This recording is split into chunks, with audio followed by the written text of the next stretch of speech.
Okay, so as an example of the above formalism,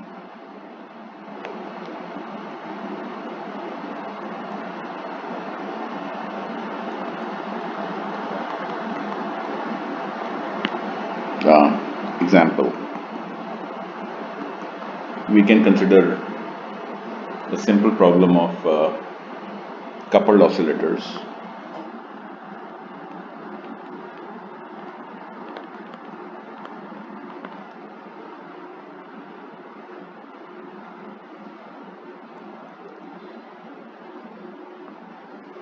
So essentially, the setup is rather simple.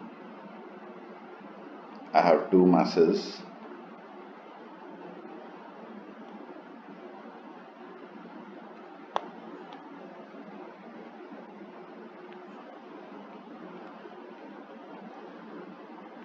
attached. So this is some kappa, this is kappa 1, this is again some kappa. This is the setup. I have masses coupled to springs, and I'm considering some motion for the two masses. So I can set up these equations rather simply, and that's going to give me mx1. Just calculating the forces on these masses.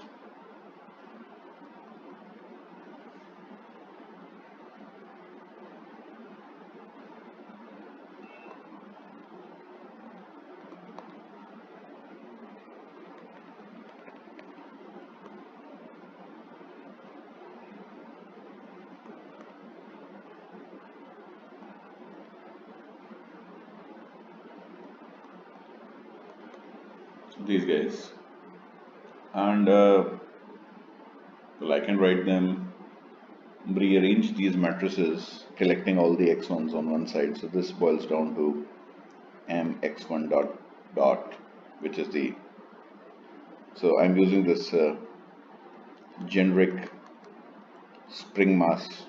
This is Newton's laws as an aside, and I'm calculating the forces, the net force on each of the masses, and I am calculating it. So that gives me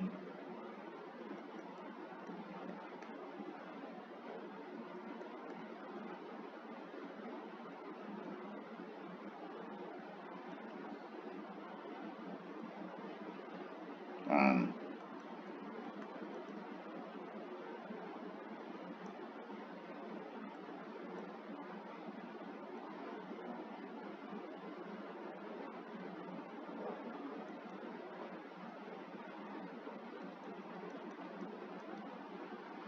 over here.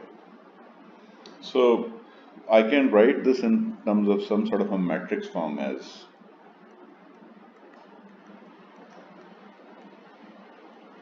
some matrix K, x1, x2. This is of the form we discussed in class, and or in other words, m some x vector minus k x vector over here.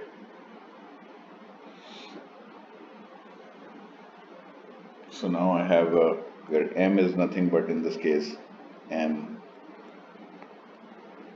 and the matrix K is nothing but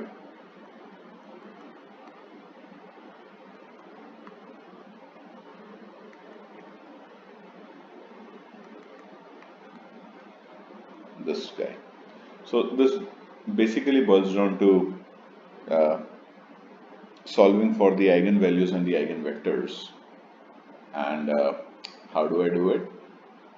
Well, I just calculate the eigenvectors related to this particular matrix, and that gives me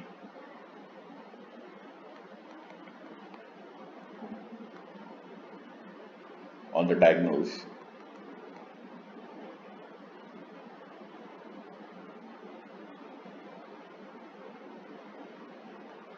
I'm just assuming some solutions of the form,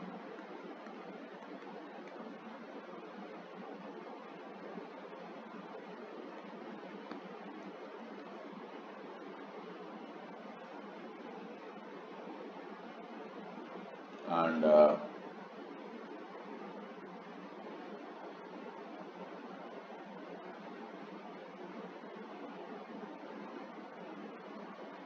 then what do I get?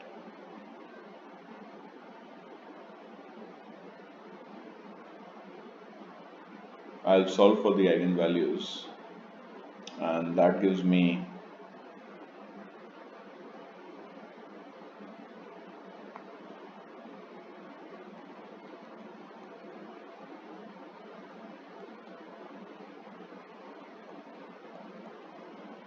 an equation of this form.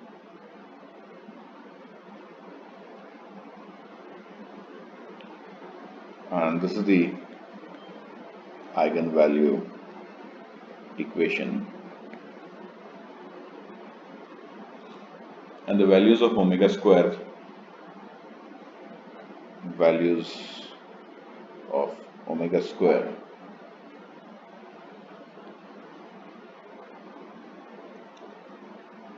are the eigenvalues of the problem.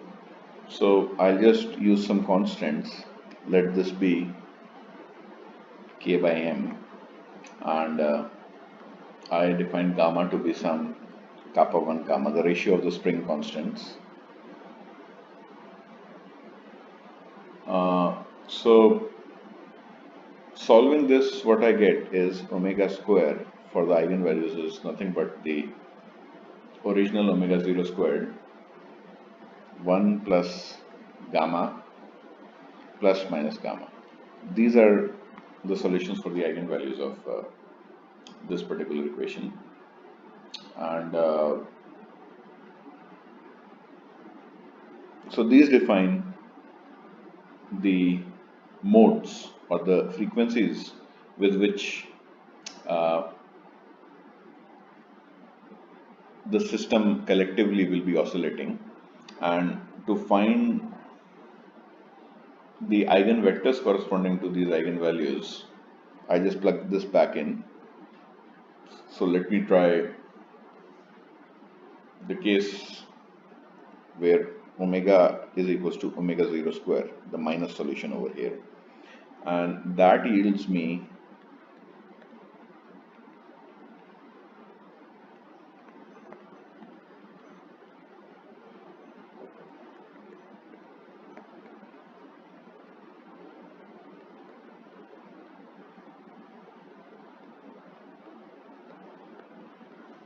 as the eigenvector. I'll get, plugging back in the value of omega to be omega 0 squared, that was k by m, that gives me the solution A equals to B.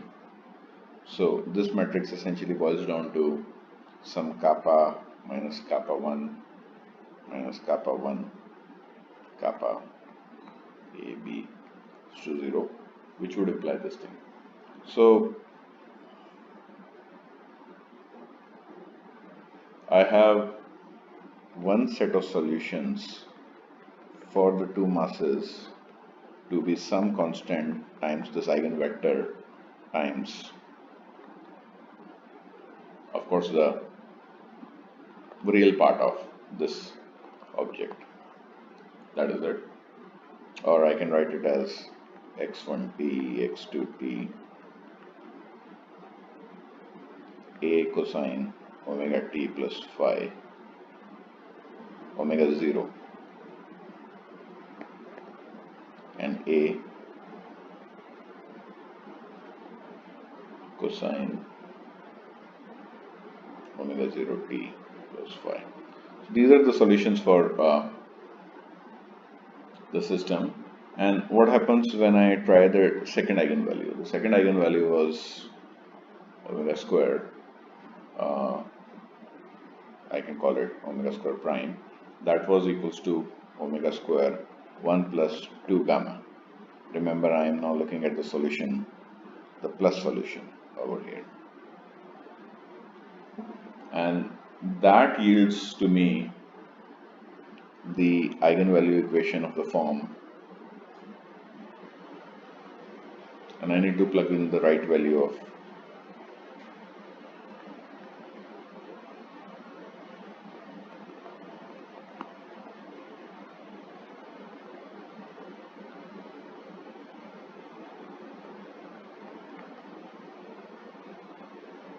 where I need to plug in this as omega prime, this guy, and this boils down to essentially minus kappa, kappa 1 minus kappa 1, kappa a b equals to 0, or a equals to minus b.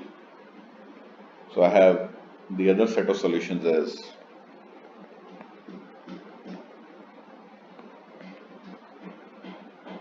b cosine omega 0 t plus phi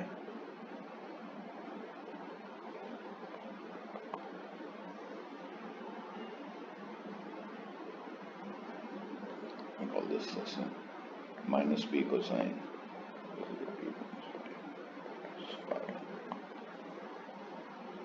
So in general, the general solution to this system would be a linear combination.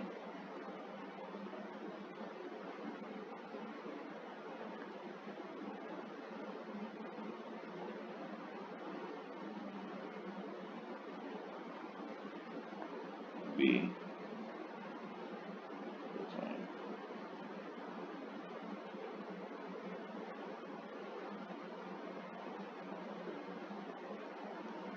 This guy.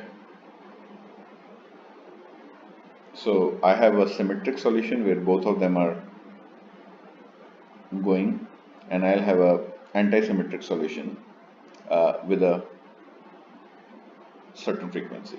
So the two masses are going in phase in the solution, and over here they're going in the opposite phase, these guys, with some frequency. So this is going to be vibrating this way and expanding this way, and this is going to go this way, swing this way.